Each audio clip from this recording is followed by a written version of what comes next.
السلام عليكم ورحمة الله وبركاته. نجيني رحمني في بركة ربي كينيا ورا أمانيك أجيلو داندي إساهر في مرارة هاجراته.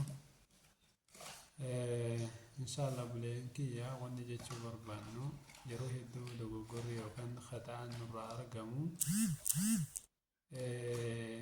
دين الرادفاع وتشوف يوكين إنقرتي الرامور مفجتشا dogoggoroota nuti dalagnetu jira suni maali jennaan namoonni sadarkaan qabne kashalapheen garaagaraa ol baatee diin kanaa waajetti yeroo garii quraanaa waajetti yeroo garii ergama rabbiitiin sallallahu alaihi wasallam ol baatee waan barbaadde jetti haqqifti jechuudha.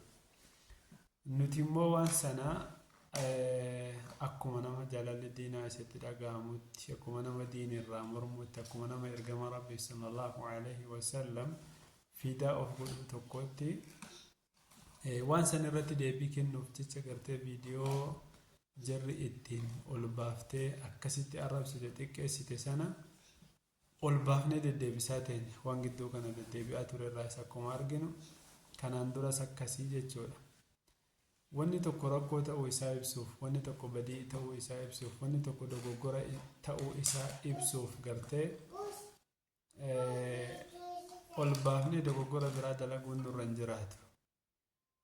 Nama hin dhaga'in dhageessisuu, kan hin argin agarsiisuu, kashalabbeef beekamtii kennuu yoo ta'een alatti waan biraa faayidaa waan qabu natti hin fakkaatu. Kana jechuun hin morminaa jechuu miti, diin irraa hin dubbatinaa jechuu miti, diin irraa hin deebisinaa jechuu miti. Waan dandeessaniin jechaanis haa ta'u gochaanis haa ta'u kallattii kameenuu diinidhaaf aarsaa kafaluun akka jirutti ta'ee haa ta'uuti.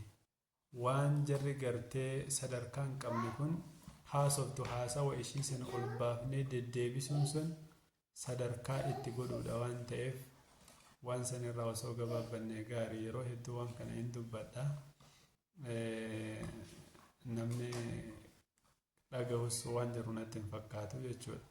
Ka jarri haasoftuun jaallanne sunuu nu gube sunuu nu madeesse deddeebifnee nama kumaatamaan viidiyoon sun akka dhaga'amu gochuun faayidaa maal nuuf qaba?